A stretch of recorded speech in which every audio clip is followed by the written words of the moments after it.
365 dias com Deus, descomplicando a leitura bíblica.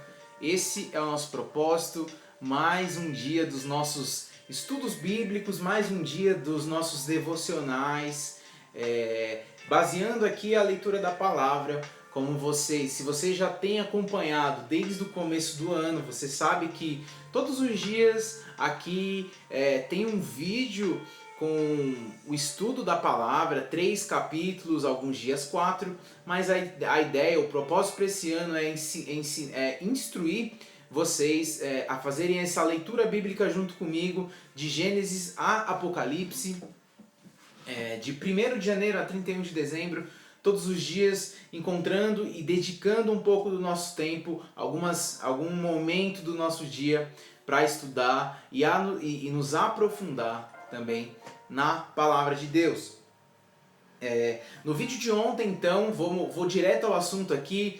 Hoje nós vamos ter mais 3 capítulos. Nós chegamos ontem à leitura, terminando aí no livro de Números, capítulo 19. Nós vimos o quanto Deus ele tem tratado com aquele povo. Nós estamos vendo uma geração que vai ficando para trás, nós estamos vendo Deus já preparando a geração que vai entrar na Terra Prometida e infelizmente uma geração ficou pelo caminho, uma geração que começou a murmurar, que começou a se voltar contra Deus, uma geração que se voltou muito mais para suas dificuldades e para suas necessidades momentâneas e acabou ali colocando tudo a perder, colocando tudo a ruir, principalmente a sua promessa.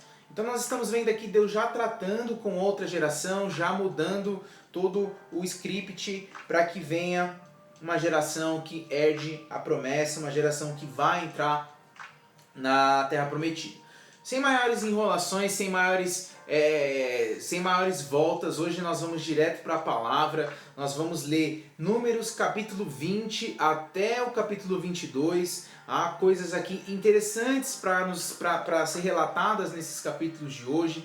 Antes de entrar na palavra, então, gostaria que por um momento, você pudesse dedicar o teu coração e abrir a sua mente, o teu próprio coração, para que venha o Espírito Santo a nos ensinar algo da parte de Deus. Então, Pai, em nome de Jesus eu te peço, Senhor, vem sobre nós com o Espírito ensinável, limpa, Senhor, a nossa mente e o nosso coração nessa hora para que a gente possa receber revelação da Tua Palavra, em nome de Jesus. Faz algo novo em nosso meio, Pai, eu te peço, tira todo o cansaço, tira todo o sofisma da mente, Pai, quebra, Senhor, os nossos conceitos agora, em nome de Jesus, para que sejamos reconstruídos na Tua Palavra, em nome de Jesus. Essa é a nossa oração para esse momento. Em nome de Jesus, receba aí o renovo, a instrução e principalmente a revelação de Deus sobre a sua vida. Vamos então entrar na palavra?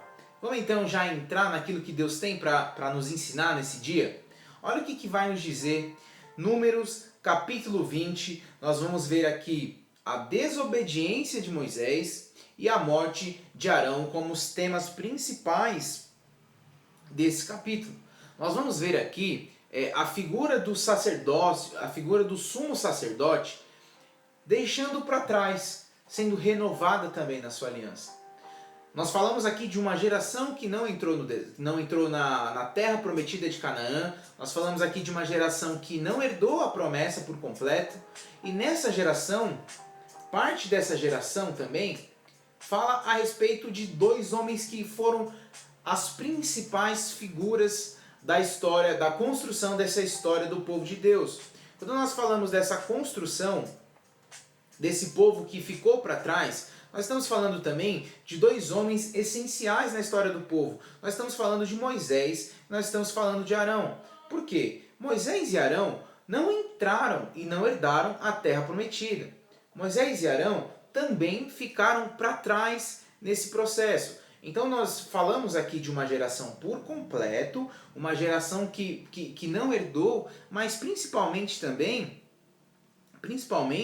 esses 2 homens que representaram desde o começo lá do livro de Êxodo, a história de Deus sendo construída nesse povo, sendo construída com o seu povo. Então olha só que triste, Arão e Moisés, eles também fizeram parte dessa geração que não herdou a terra prometida. E olha como começa a leitura desse capítulo aqui. Números capítulo 20, no versículo 1, ele vai começar dizendo um fato interessante. A irmã de Moisés, Miriam, também não entrou nessa terra. Olha o que ele diz. No primeiro mês, toda a comunidade de Israel chegou ao deserto de Zin e ficou em Cádiz. Ali, Miriam morreu e foi sepultada. Agora, o relato de uma geração por completo que vai ficando para trás. E aí nós vamos adentrar num outro propósito. Tá? A expressão de tempo usada aqui no primeiro mês do ano, no primeiro mês do ano, faz menção a um ano novo, faz menção a um ano, a um período completo, a uma jornada completa. São registros tristes que nós estamos vendo aqui. Nesses trechos, a ideia geral de que as mortes de Miriam, a morte de Arão, da forma como foram registradas, elas foram atos aqui de misericórdia, elas foram atos de um agir de Deus ali sobre eles, uma misericórdia sobre o povo, sobre eles. O Senhor permitiu que os irmãos de Moisés tivessem uma vida longo bastante, mas isso só até a primeira geração, só até que a primeira geração ela fosse substituída pela segunda. Eles erraram muito lá atrás, eles deram muitas mancadas e mesmo assim o Senhor foi misericordioso com ele. Vale lembrar que os erros que Arão cometeu como sumo sacerdote, como líder do povo ali como um sacerdote, Deus não perdoou, Deus não deu as mesmas chances que deu para Arão, por exemplo, aos seus próprios filhos. Lá em Levítico capítulo 10, quando nós vimos ali que os sacerdotes, os levitas, eles foram enviados a servir, eles começaram a cumprir o seu propósito, começaram a cumprir o seu chamado, automaticamente, quando eles erraram, quando eles falharam, nós vimos ali que Deus não deu a mesma chance de redenção, de perdão, de misericórdia, assim como ele teve com Arão. Seus próprios filhos faleceram por entrarem na presença de Deus, por cometerem atos na presença de Deus que não era agradável para ele. Então, houve muita misericórdia de Deus da parte de Arão, houve muita misericórdia também com Miriam, a irmã de Moisés, uma profetisa ali que por várias vezes, ali, por pelo menos duas situações, a Bíblia relata ela fazendo contenda contra o próprio irmão, contra Moisés. E liderando esse senso ali de contenda, de rebelião por parte do povo. Então Deus foi muito misericordioso com eles. E agora eles ficam para trás, uma nova geração está vindo. Então, olha só o que vai nos falar. Não havia água para a comunidade e o povo se juntou contra Moisés e contra Arão. Mais uma vez o povo se volta contra eles. Discutiram com Moisés e disseram, versículo 3, quem dera tivéssemos morrido quando os nossos irmãos caíram mortos perante o Senhor. Porque vocês trouxeram a Assembleia do Senhor a esse deserto, para que nós e os nossos rebanhos morrêssemos aqui? Porque vocês nos tiraram do Egito e nos trouxeram para esse lugar terrível. Aqui não há cereal, nem figos, nem uvas, nem romãs, nem água para beber. Versículo 6 diz que então Moisés e Arão saíram de diante da assembleia para a entrada da tenda do encontro e se prostraram com o rosto em terra, e a glória do Senhor lhes apareceu e lhe disse. Então, olha só o que diz aqui dos versículos 2 ao 6. O povo volta a reclamar com Moisés, o povo volta a murmurar. Nós vimos aqui que isso é um retrato, é como se fosse um DNA do povo israelita aqui, um povo que toda vez se volta contra Deus, um povo que toda vez se coloca aqui em situação de murmuração, em situação de ingratidão, um povo que sempre coloca diante dos olhos do povo e principalmente diante dos olhos do Senhor uma perspectiva ingrata, uma perspectiva muito desagradável de reclamação. Eles sempre falam que bom seríamos se estivesse no Egito, que bom seríamos se tivesse lá, viemos para cá para ser mortos, nós estamos passando fome, necessidade. isso é um sinônimo de ingratidão muito grande, isso não agrada o coração de Deus. Reflete também aqui no versículo 6, reflete a atitude, a postura de Arão e de Moisés.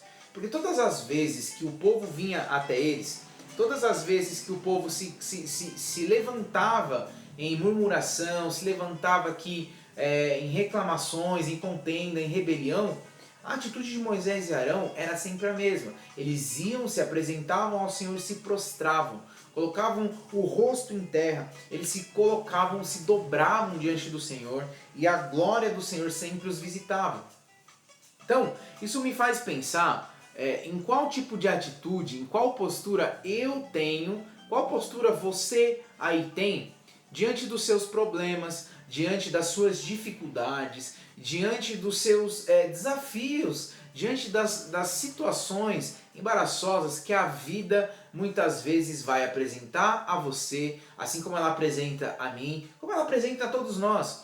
Quais têm sido as nossas respostas diante dessas situações? A resposta de Arão e de Moisés está muito clara. Uma resposta de submissão a Deus, uma resposta de adoração. Não importa o que aconteça no cenário lá fora, não importa o que aconteça no exterior, o que vai definir a minha caminhada, o que vai definir a minha vida, o que vai definir os meus resultados são as respostas e são o controle do que acontece dentro de mim, no meu interior. Então nós temos que ter esse entendimento e essa atitude de Moisés e de Arão nos permite essa linha de pensamento. Agora, olha o que o Senhor diz a eles no versículo 7.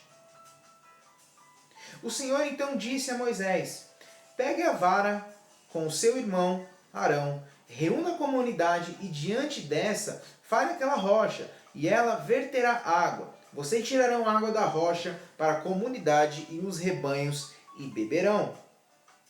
Você lembra que em uma outra situação, ali quando o povo, depois de fazer a travessia no Mar Vermelho, Moisés, então já tinha passado por isso antes. O povo começou a murmurar, o povo começou a limitar e trazer grandes problemas a Moisés, reclamações, porque não tinham o alimento que desejavam, não tinham o alimento que queriam.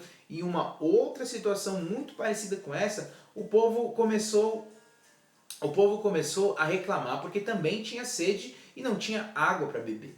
Naquela situação, então, por um domínio, por um comando do Senhor, Moisés então toca a rocha com seu cajado e da rocha sai água. Agora você vê que Deus aqui ele mudou o princípio. Deus mudou aqui a estratégia de ação. Eu quero te dizer uma coisa.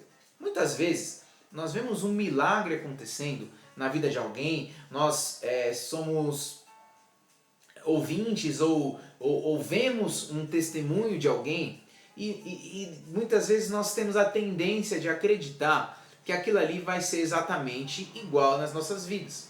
Deus aqui está nos mostrando que o milagre, por mais parecido que seja, ele nunca é igual. A cura de alguém nunca é igual, nunca é exatamente igual. A provisão de Deus sobre a vida de alguém nunca vai ser exatamente igual. A manifestação sobrenatural de Deus nunca vai ser exatamente igual. Então nós temos que entender uma coisa muito importante aqui. A forma de Deus trabalhar, ela pode ser de diversas maneiras, ela pode acontecer do fim para o começo, do começo para o fim, não importa como Deus ele faz o que tem que ser feito, ele se manifesta como tem que ser, como deseja se manifestar, isso não tem a ver conosco, ou nós não temos, melhor dizendo, nós não temos condições de querer mensurar a forma que Deus vai fazer essa manifestação. De fato, Deus sempre vai fazer a parte dele. Agora, nós precisamos fazer a nossa.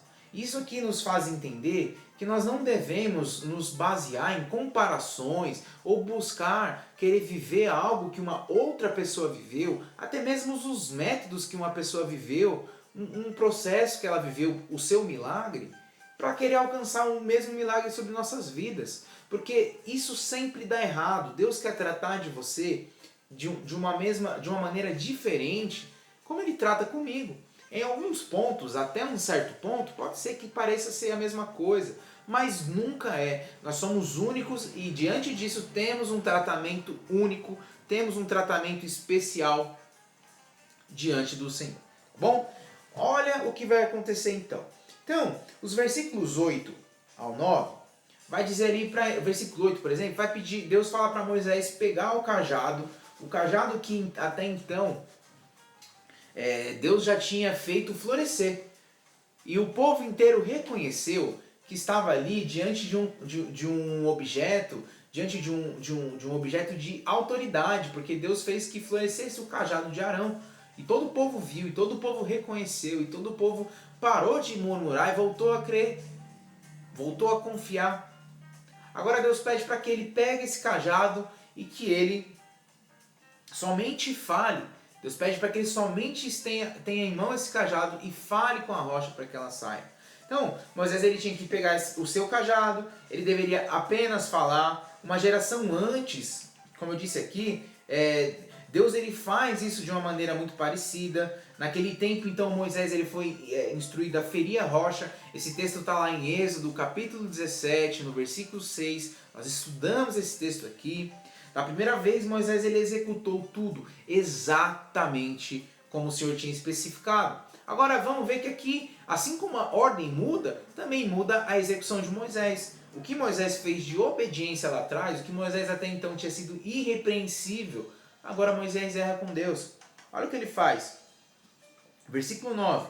Então Moisés pegou a vara que estava diante do Senhor, como este lhe havia ordenado. Moisés e Arão reuniram a assembleia em frente... Versículo 10. Reuniram a assembleia em frente da rocha e Moisés disse: escutem, rebeldes, será que teremos que tirar água desta rocha para lhe dar? Então Moisés ergueu o braço e bateu na rocha 2 vezes com a vara.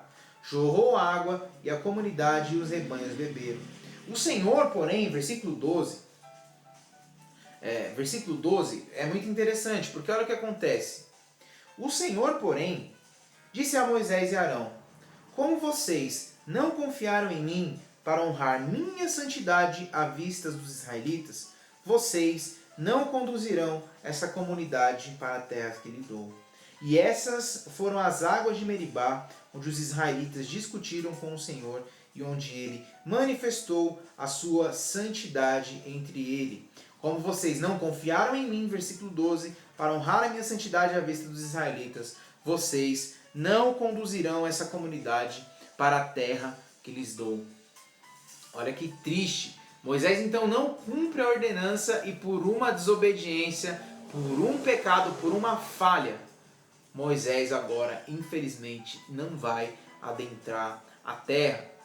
Moisés não vai adentrar a terra. Na sua raiva, na sua revolta ali, no ardor da sua raiva, Moisés, ele, ao invés de falar, ele não falou com a ordem, ele não cumpriu a ordem de Deus. Ele tinha que falar somente, ele acabou ferindo a rocha 2 vezes. Quando Moisés desobedeceu a Deus, ele destruiu tudo que ele tinha pregado, tudo que ele tinha demonstrado ali por mais de 40 anos. Olha como a nossa vida é. Olha como é complicado. Um deslize, e eu cresci ouvindo isso e ainda escuto muito isso, e isso não deixa de ser uma verdade. Porque as pessoas, você pode fazer algo sensacional, você pode fazer muitas coisas boas, você pode manifestar o poder, a glória de Deus. Um pecado, uma mancada que você dá, um deslize maior, você vai ser lembrado por isso. Você acaba sendo marcado por isso. Quantas vezes você de repente já não ouviu, ou até mesmo pode até ser que você tenha cometido essa injustiça com alguém, de repente marcar uma pessoa pelo erro que ela cometeu. Ainda que fosse uma pessoa incrível, que faça muitas coisas boas, que tenha muitas qualidades, que tenha servido de muitas maneiras. Infelizmente, o ser humano ele tende a marcar alguém pelo erro, pela sua falha, pelo dia ruim. Então, nesse dia de fúria, nesse momento de fúria, Moisés ele coloca a perder tudo que ele tinha construído. Ele colocou a perder o direito de entrar na terra prometida, de fechar com chave de ouro. O apóstolo Paulo diz Em Filipenses ele diz uma frase que marca muitas pessoas, ele fala: combati o bom combate, completei a carreira, guardei a fé. Moisés, infelizmente, não pôde completar a carreira dele da melhor maneira possível, porque creio eu que a melhor maneira de Moisés completar essa carreira seria adentrando a terra prometida. Moisés ele não pôde terminar a missão que Deus deu para ele, a missão que ele conduziu com tanta excelência, com tanta majestade, maestria, excelência, com honra, com glória, manifestando o poder de Deus desde o princípio. Por causa de um erro, e não um erro humano, não um erro qualquer, mas um erro contra o Senhor, e isso foi muito pesado. Então, a perda aqui de Moisés é uma perda incalculável, por causa de apenas um momento de desobediência. Se virmos aqui por um outro ângulo, porém, Moisés ele não só atingiria a rocha, mas também ele atingiria Deus. De uma forma que nós não compreendemos, aquela rocha ela era o símbolo da divina presença. A água jorrava tão abundantemente que ela representava o marco da graça de Deus ali. Era algo sobrenatural. Era como se Moisés tivesse por algum momento pego a glória que era de Deus para ele. Era como se ele estivesse querendo fazer algo contrário à ordenança que Deus estava dando. Então nós temos que ter muito cuidado quando nós fazemos algo, nós temos que ter muito cuidado quando nós estamos cumprindo o ID do próprio Senhor para as nossas vidas.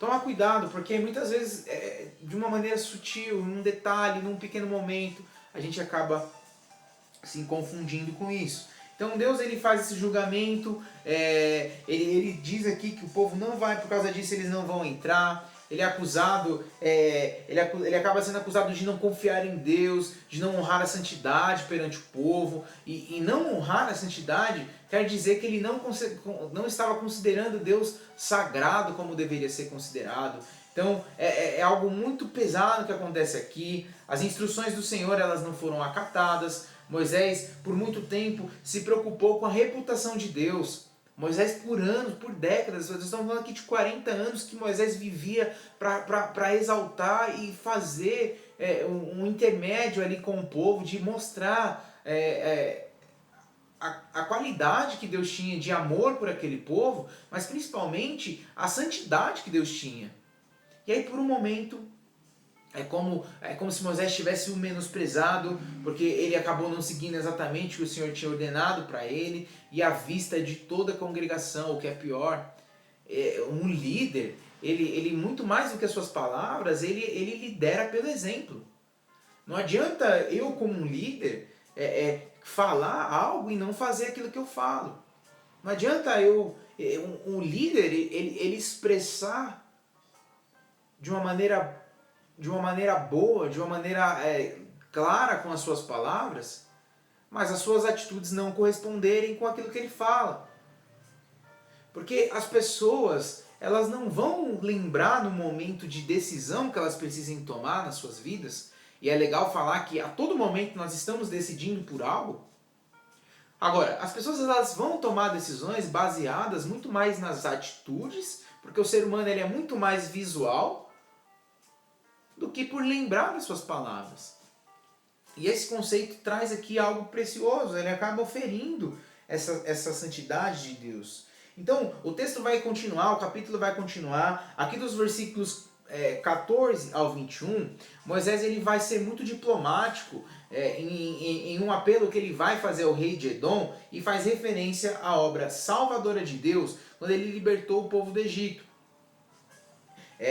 Ele começa dizendo aqui, de Cádiz, versículo 14, enviou mensageiros ao rei de Edom, dizendo, assim diz o teu irmão Israel, tu sabes de todas as dificuldades que vieram sobre nós, os antepassados desceram para o Egito. Ele começa a contar o contexto todo da história do povo, ele começa a trazer ali ao rei uma permissão, ele pede uma permissão para que ele atravesse as terras de Edom. Olha o que ele diz aqui no versículo 17, deixa-nos atravessar a sua terra, não passaremos por nenhuma plantação ou vinha, nem beberemos água de poço algum, passaremos pela estrada do rei e não nos desviaremos nem para a direita e nem para a esquerda, até que tenhamos atravessado o seu território. Talvez você já tenha ouvido muita citação de parte desse versículo, quando diz aqui que não vamos nos desviar do nosso caminho. Isso faz uma menção ao nosso propósito de mantermos ali fiéis ao nosso propósito de nossa caminhada com o Senhor, de não nos desviarmos, ou seja, de não nos distrairmos, de não abandonarmos o propósito do Evangelho, de não voltarmos à velha natureza. Mas aqui, o contexto bíblico mesmo, ele fala a respeito de uma passagem. Ou seja, Moisés tem um destino. Independente de Moisés ter tido ali um julgamento, uma sentença de Deus de que eles não entrariam na Terra Prometida, o coração dele continua o mesmo. Talvez os nossos corações no lugar de Moisés pudesse ter sido diferente. Então, poxa, já que eu não vou adentrar essa terra, então também não vou me esforçar mais. Então você levanta outro cara aí, você levanta essa outra geração, eu vou ficar aqui de boa, entendeu? E aí eles vão aí, seguem o caminho deles. Moisés, pelo contrário, Moisés ele tá ali, cara, eu vou fazer o meu melhor. Tudo bem que eu errei mesmo, poxa Senhor, me perdoa. Mas eu vou dar minha vida por esse propósito que você me deu e até onde o Senhor me permitir, eu vou fazer com excelência. E quando for a hora e eu tiver que passar o bastão, eu já sei que eu estou construindo um legado há muito tempo. E eu fico feliz por poder servir ao Senhor. Esse é o coração de Moisés. Agora, olha a resposta que o rei de Edom dá no versículo 18. Vocês não poderão passar por aqui. Se tentarem, nós os atacaremos com a espada. E os israelitas disseram, iremos pela estrada principal. Se nós e os nossos rebanhos bebermos de tua água, pagaremos por ela. Queremos apenas atravessar a pé e nada mais. E Edom insistiu, vocês não poderão atravessar. Então Edom os atacou com um exército grande e poderoso. E versículo de 21 diz o seguinte, visto que Edom se recusou a deixar-nos atravessar o seu território, Israel se desviou dele. Então, ele não acreditou, ele não aceitou a solicitação de Moisés. Moisés quis fazer algo de maneira diplomática, de maneira pacífica. O rei de Edom não aceita isso. Ele quer entrar em conflito com o povo de Israel. Moisés foge disso. A solicitação recusada aqui foi com uma demonstração de força, ou seja, nós não vamos retroceder, nós vamos continuar e nós vamos achar uma estratégia de não sucumbir a essa tentativa de guerra que você quer. Tá? Aí o que acontece? O capítulo vai terminar em alguns versículos aqui, do versículos 22 ao 29, falando a respeito da morte de Arão. Nós começamos esse capítulo falando da morte de Miriam, a irmã de Moisés. Nós vamos terminar esse capítulo falando da morte de outro irmão de Moisés, Arão. Vale lembrar, Arão também era irmão de Moisés, ok? Olha o que diz aqui. Possivelmente, dos versículos 22 ao 29, um contexto básico, nós vamos entrar na leitura, mas possivelmente o Monte Or é o Monte Jebel Madurá, um monte que fica aproximadamente 24 quilômetros a nordeste de Cádiz, ou seja, da cidade que eles estavam saindo, aqui na fronteira de Edom. Então o que acontece? Eles estavam ali numa distância mais ou menos de 24 quilômetros de onde eles estavam, eles começaram a marchar, eles avançaram, significa que eles avançaram, o monte está bem no meio ali da rota de Cádiz até Moabe, foi naquele monte que a triste notícia a respeito da morte de Arão vai chegar. Eleazar, ele recebe os deveres do sacerdócio de Arão, o corpo de Arão seria deixado em outro monte, o corpo de Moisés seria deixado em outro monte, e Josué, como líder da nova geração, vai se juntar a Eleazar. Os 30 dias aqui de luto de Arão vão indicar uma grande emoção, estímulo por ele, que dedicavam o povo ao seu irmão. Olha o que nos vai nos dizer a palavra. Toda a comunidade partiu de Cádiz até o monte Or. Naquele monte, perto da fronteira de Edom, o Senhor disse a Moisés e a Arão, Arão será reunido aos seus antepassados. Ele não entrará na terra que dou aos israelitas, porque vocês dois se rebelaram contra a minha ordem junto às águas de Meribá. Leve Arão e seu filho Eleazar para o alto do monte Or. Tire as vestes de Arão e coloque-as em seu filho Eleazar, pois Arão será reunido aos seus antepassados e ali ele morrerá. Moisés, então, versículo 27, fez conforme o Senhor ordenou, subiram o monte Or à vista de toda a comunidade. Moisés tirou as vestes de Arão e as colocou em seu filho Eleazar. E Arão morreu no alto do monte, e depois disso Moisés e Eleazar desceram do monte. E quando toda a comunidade soube que Arão tinha morrido, toda a nação de Israel pranteou por ele 30 dias então. Moisés e Arão sobem ao monte. Deus fala para ele: Arão, você vai ser recolhido, você não vai entrar na terra, não adianta, não vai ter perdão para isso, vocês não vão entrar. Arão, chegou aqui o seu momento, você vai ficar aqui mesmo você vai ser sepultado, esse é o seu fim, esse é o momento, então você passa as suas vestes para o seu filho e daqui em diante ele segue, você fica aqui, esse é o lugar, esse é o seu ponto de despedida. Deus fez ali uma despedida para Arão. E Deus recolhe ele de uma maneira honrosa, ele pode ali entregar. Arão aqui literalmente está passando o bastão para o seu filho. Seu filho Eleazar, que vai construir ali, vai continuar o sacerdócio. Então nós vamos entrar no versículo 21, no capítulo 21, e talvez aqui nós vamos falar a respeito da viagem do povo para Moabe, a vitória sobre o rei. Talvez um dos pontos mais marcantes e conhecidos desse capítulo seja a história da serpente de bronze. Nós vamos entrar nela.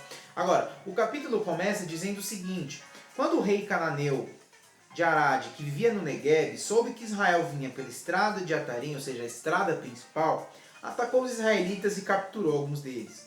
Então Israel fez esse voto ao Senhor: se entregares esse povo em nossas mãos, destruiremos totalmente as suas cidades. E o Senhor ouviu o pedido de Israel e lhes entregou os cananeus. Israel os destruiu completamente, a eles e às suas cidades, de modo que o lugar foi chamado Hormá. Então nós estamos vendo aqui a primeira vitória dos guerreiros israelitas contra os cananeus. Ela veio durante um ataque feito pelo rei Arade. É cidade aqui que estava localizada em Negueb, como falou, aproximadamente aqui 32 quilômetros ao sul de Hebron, uma das cidades muito famosas que nós vemos muitos fatos acontecendo aqui, uma das cidades de Davi, denominada aí como uma das cidades de Davi, uma cidade histórica que tem muita importância no contexto bíblico. Agora, essa luta aqui mostra a realidade de um novo povo. Ela mostra a realidade de um povo que está preparado realmente para viver algo diferente, algo que até então eles não viviam. Eles não tinham, por muito tempo, eles não viveram com o exército. E agora eles têm um exército, eles estão preparados, eles não são mais coitadinhos como uma nação. Os próprios inimigos já enxergam Israel de uma maneira diferente. Então o exército, os israelitas, eles lutaram de maneira corajosa.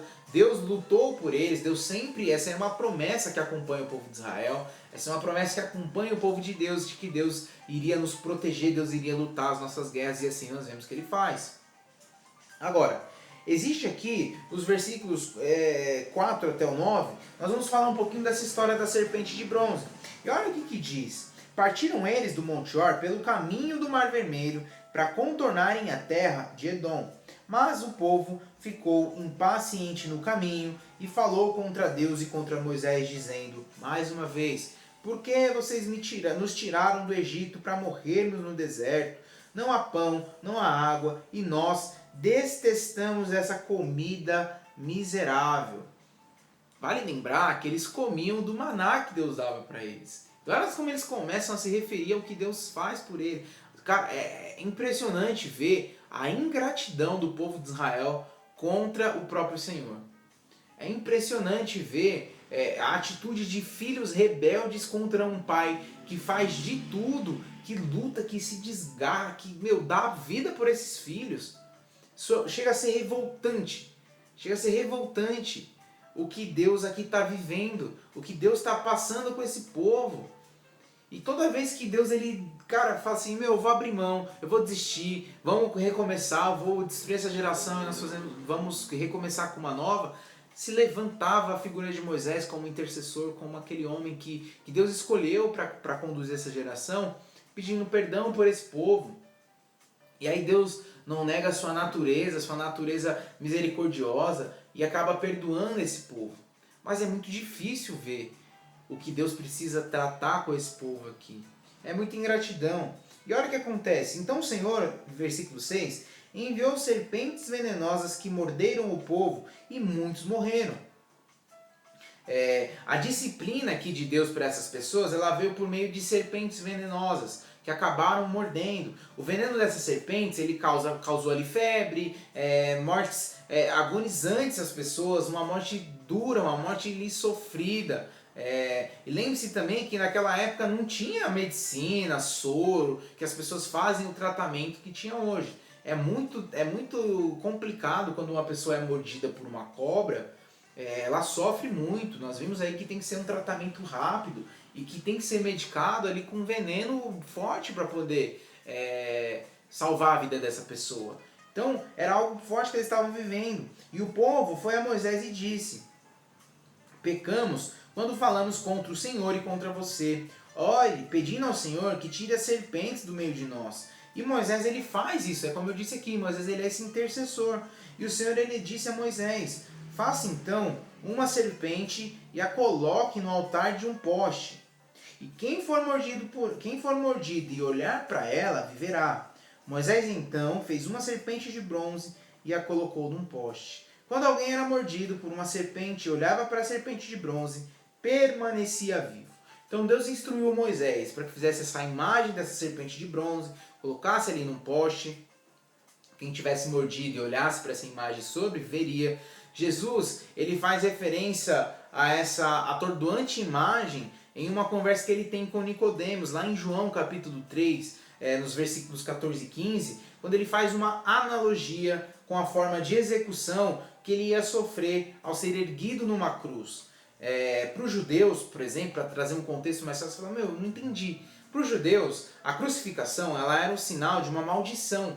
Então, assim como os israelitas eles tiveram de olhar a repugnante imagem, uma imagem, cara, abominável para eles, de uma serpente para serem salvos, temos então de olhar para a imagem de Jesus em uma cruz, a fim aí de que nós possamos ser remidos dos nossos pecados. Essa é a analogia que acaba sendo feita. Uma imagem também ruim de ser olhada, mas que acaba sendo necessária.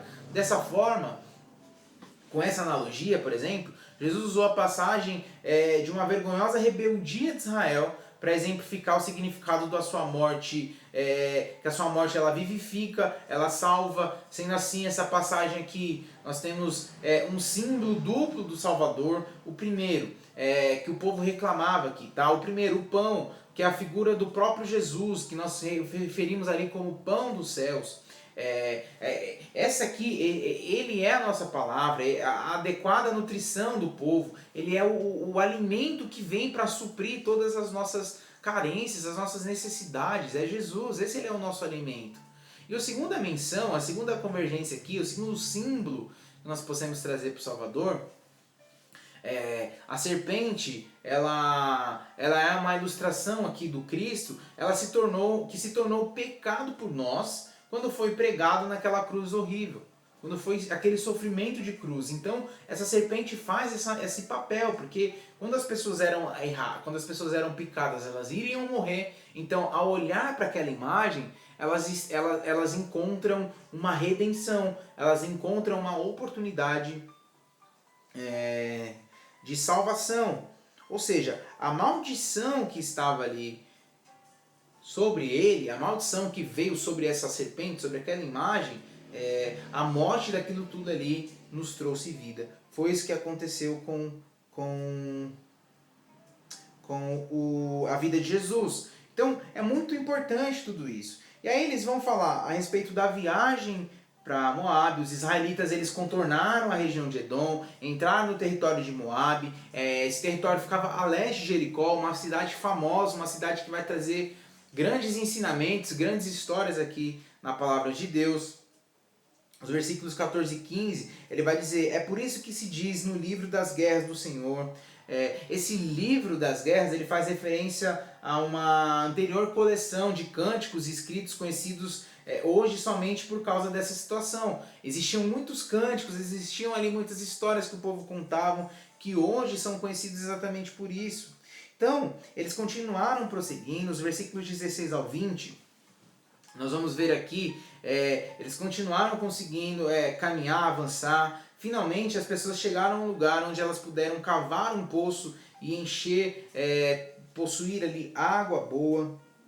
A respeito do poço que os líderes cavaram, que os nobres abriram com cetros e cajados, então saíram para o deserto de Mataná, versículo 18, e de Mataná para Naaliel, e de Naaliel para Bamote, e de Bamote para o vale de Moabe, onde o topo do Pisga defronta com o deserto de Gesimon. E aí nós vamos entrar na última menção desse capítulo 21, que está falando sobre a vitória de Seom, a vitória sobre Seom e Ogê. Houve mais uma batalha, agora o povo está pronto para batalhar. A derrota de Seom, o rei dos amorreus, ela começa com a negativa do pedido para atravessar ali a sua terra.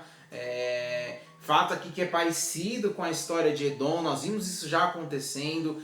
Mais uma tentativa que Israel ele manda de novo aquele mesmo processo. Moisés vai lá e tenta convencer esse rei que eles só querem atravessar por aquela terra. Eles começam a negar, entram então em conflito. Os versículos 27 ao 32 tem um contexto interessante. O cântico de vitória nesses versículos provavelmente também veio dos livros das guerras que nós falamos lá no versículo 14. Então era uma coleção de muitos livros de guerras, de canções. Os versículos 33 ao 35 vão terminar esse capítulo aqui. A derrota de Og, rei de Bazã, aconteceu imediatamente após a vitória sobre os amorreus. Então Israel vai saindo de luta em luta e vai vivendo, e vai vencendo, e vai trazendo aí vitórias, vai avançando. A vida deles não está muito diferente da sua, que está aí cheia de lutas, cheia de sair de uma luta já tropeçando na outra. E cara, a vida com Deus é assim.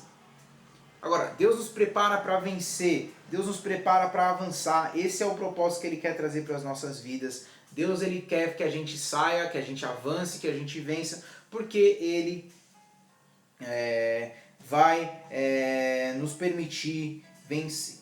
Então, no capítulo 22, nós vamos começar falando aqui, vamos entrar na história de um contexto histórico de um personagem na Bíblia que é muito conhecido, na narrativa bíblica muito conhecido, perdão. Que vamos começar a falar então a respeito de Balaão. Tá? Nas campinas de Moabe, com essas palavras, então, nós chegamos ao fim das viagens de Israel descrita aqui no livro de Números. No livro de Josué, toda a série aqui de acontecimentos da jornada e a conquista da terra, elas vão ser faladas de uma maneira muito resumida. A expressão além do Jordão, ou seja, perto de Jericó, faz referência à área que foi conquistada até então. O território em que seriam assentadas 2,5 tribos, nós vamos ver isso aí lá no capítulo 32. Agora nós vamos entrar então na história desse cara aqui. Os israelitas eles partiram, acamparam nas campinas, perto de Jericó. Balaque, filho de Zippor, viu tudo que Israel tinha feito aos amorreus, e Moabe tinha muito medo do povo porque era muita gente. Moabe teve pavor dos israelitas. Então o povo agora ele já era um povo temido. Então os moabitas disseram aos líderes de Midian: essa multidão devorará tudo o que há ao nosso redor, como o boi devora o capim do pasto. Balaque, filho de Zippor, rei de Moabe naquela época, enviou mensageiros para chamar Balaão, filho de Beor, que estava em Petor, perto do rio, em sua terra natal. A mensagem de Balaque dizia, versículo 5, um povo que saiu do Egito cobre a face da terra e se estabeleceu perto de mim. Vem agora então lançar uma maldição contra ele, pois é forte demais para mim. Talvez então eu tenha condições de derrotá-lo e expulsá-lo da terra, pois sei que quem você abençoa é abençoado e quem você amaldiçoa é amaldiçoado. Então, olha o contexto aqui. Balaque começou a ficar com medo, ele viu ali com o povo, ele se sente ameaçado, então ele procura um profeta pagão que pudesse ali entrar na batalha espiritual contra o povo de Israel, amaldiçoando os israelitas. Olha que loucura, olha que insanidade. Quem ousa amaldiçoar o nosso Deus? Quem ousa ir contra o povo de nosso Deus? Você precisa entender, gente, porque eu vejo muitas pessoas hoje aí se colocando em situações de medo, em situações de exaltar o poder do inimigo, de exaltar o poder de pessoas que servem a deuses pagãos e que lançam feitiçarias, que lançam maldições, que lançam palavras contrárias. Deixa eu te dizer, se você realmente crê, se você realmente vive, se você realmente busca, se você se santifica, se você manifesta o poder do nosso Senhor, se você manifesta o poder de Jesus Cristo na sua vida, não há Deus pagão, não há cultura pagã que se levante contra o poder do nosso Senhor. Não existe, gente. Não existe. Isso é bobeira. Isso é ilusão. Isso é falta de crença. Isso é falta de fé.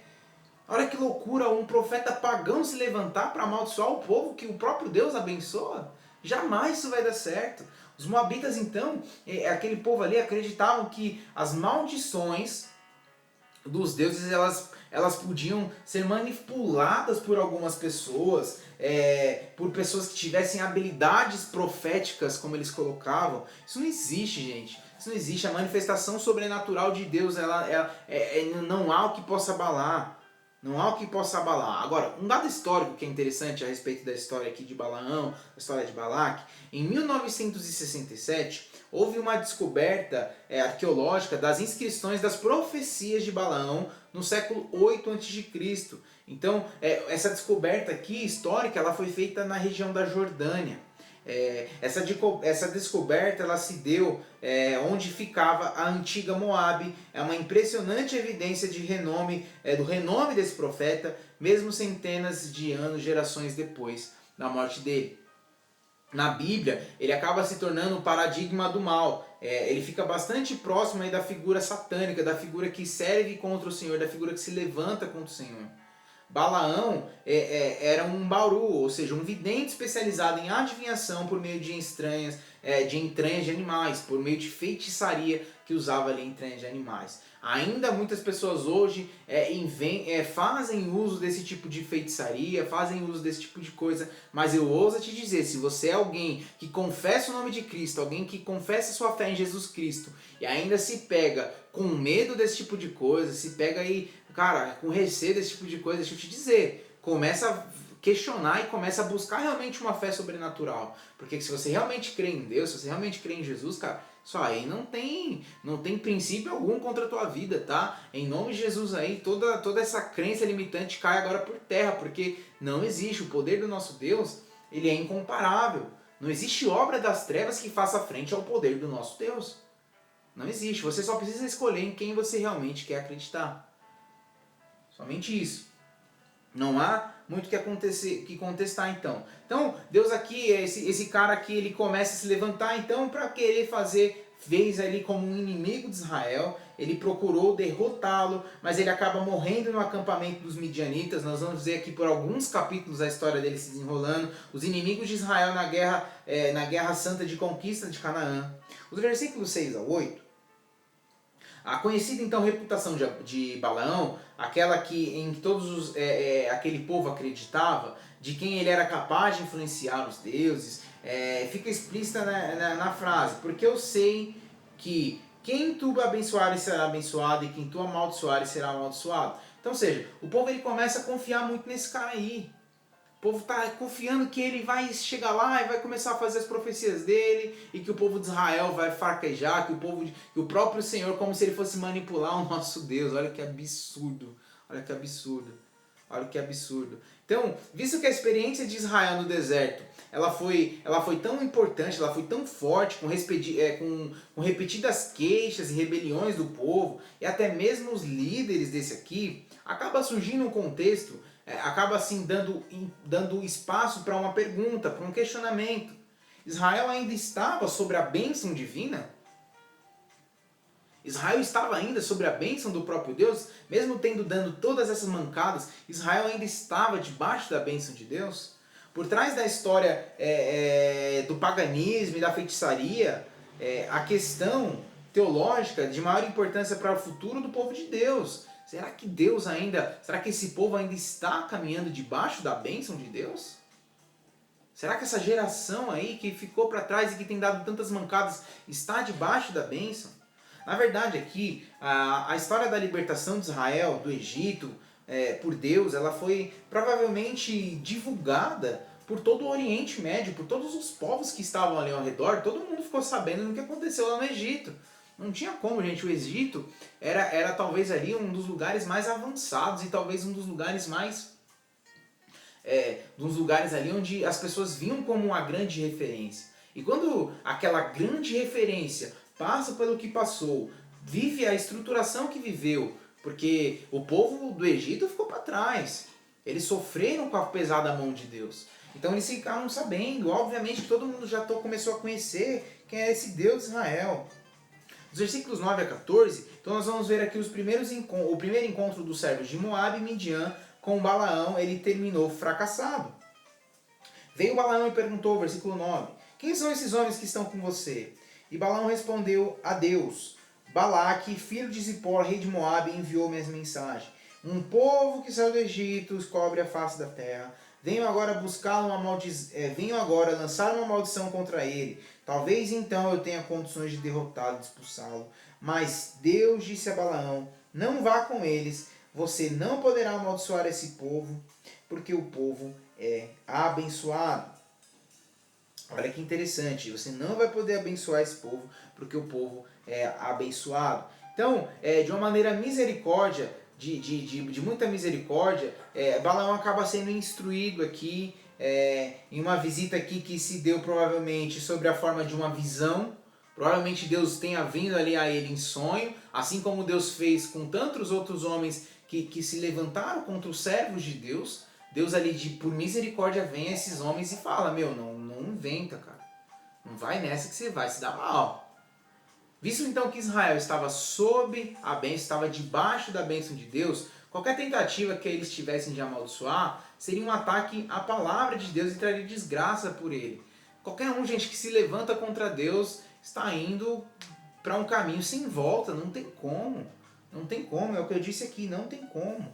E aí nós vamos ver aqui dos versículos 15 até o 21, um segundo encontro dos emissários de Moabe e Midian com Balaão, aparentemente aqui acaba revertendo as coisas. Esses enviados, eles eram pessoas nobres, eram pessoas ali da realeza, da nobreza, eles levavam grandes presentes, subornos, promessas. Mais uma vez, nós vamos ver aqui nesse contexto, Balaão falou de Deus de uma maneira muito familiar, ele começa a ter visitações da parte de Deus. O mandado aqui do Senhor, o meu Deus, essa aqui não era uma confissão de fé de Deus, era ali uma forma de manipulação. Na verdade, essa manipulação aqui da parte de Balaão fazia aqui de uma maneira muito falsa, pretensiosa, ele queria enganar aquele povo.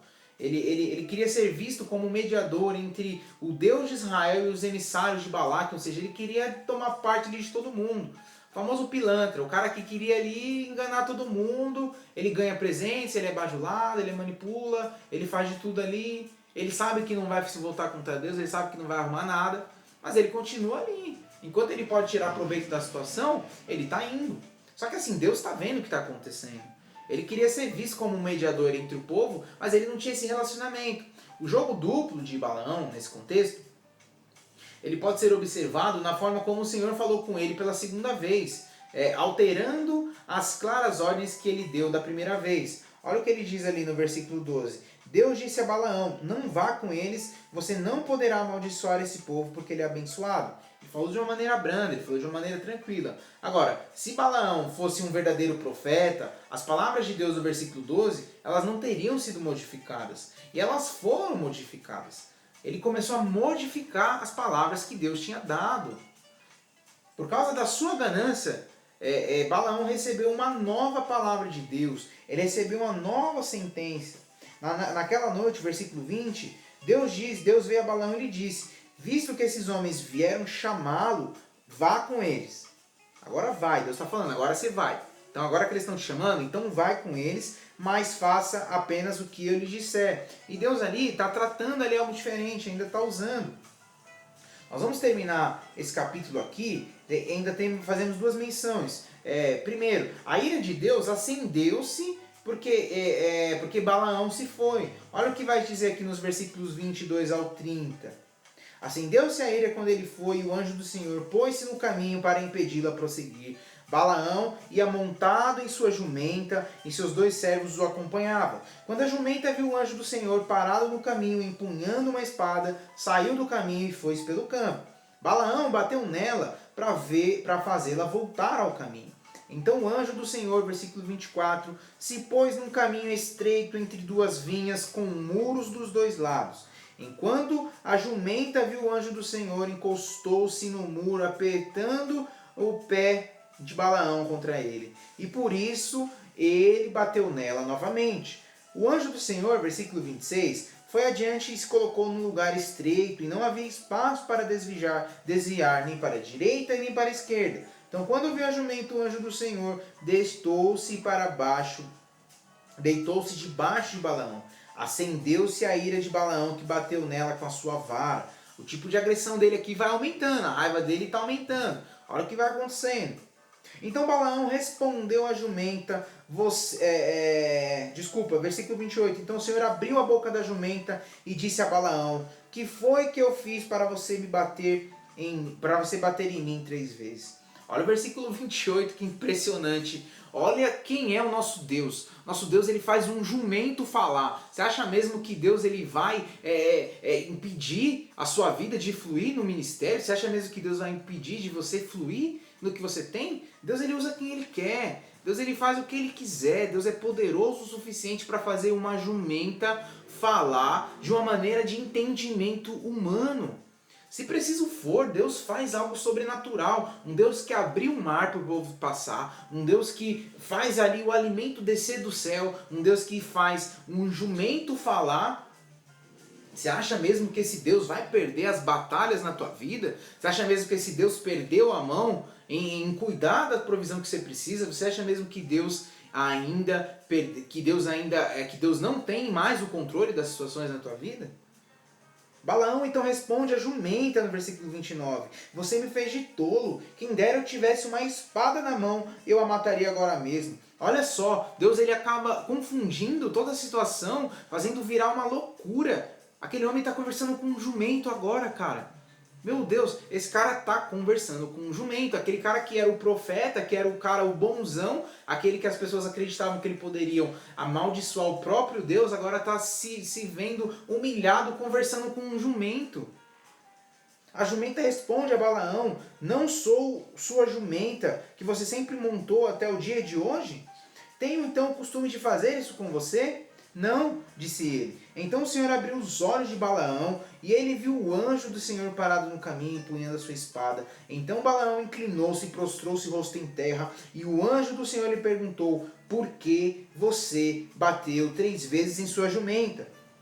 Eu vim aqui para impedi-lo de prosseguir, porque o seu caminho me desagrada, e a jumenta me viu e se afastou de mim por 3 vezes. Se ela não se afastasse a essa altura, eu certamente o teria matado, mas a ela eu teria poupado.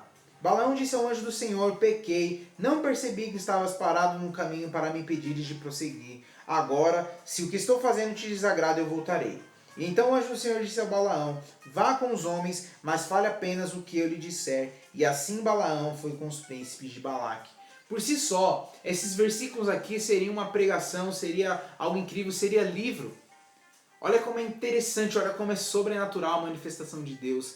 Um homem que se diz um profeta, um homem que se diz poderoso, um homem que é manipulador do que nós falamos, do que nós tratamos como sobrenaturalidade, um homem que manipula o sobrenatural, acaba fazendo algo horrível. E aí termina o capítulo, ele consegue seguir, Balaque vai se reencontrar com Balaão, as palavras aqui, a palavra Deus quiser pôr na sua boca, então ele vai seguir de uma maneira muito poderosa aquilo que Deus vai fazer.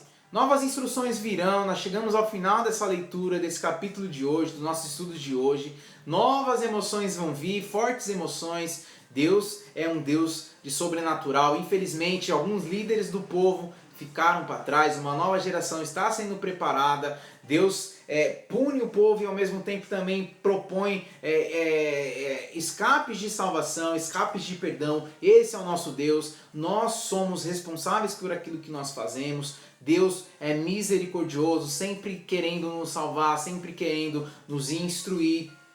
Nós vimos aqui que não há limites para o agir e o sobrenatural de Deus. Não se limite, não aceite crenças limitantes, não tenha medo de manifestações e de feitiçarias. Deus é poderoso e não há nada que se levante contra o poder do nosso Deus, nada que se levante contra as nossas vidas quando elas estão verdadeiramente entregues aos pés do Senhor. Ok? Se Deus falou através de uma mula, é sinal que Ele tem controle de nossas vidas ainda. Não há nada que esteja perdido em nome de Jesus. Amém? Deus abençoe vocês. Amanhã tem mais vídeos aqui. Fiquem na paz e com o amor de Cristo.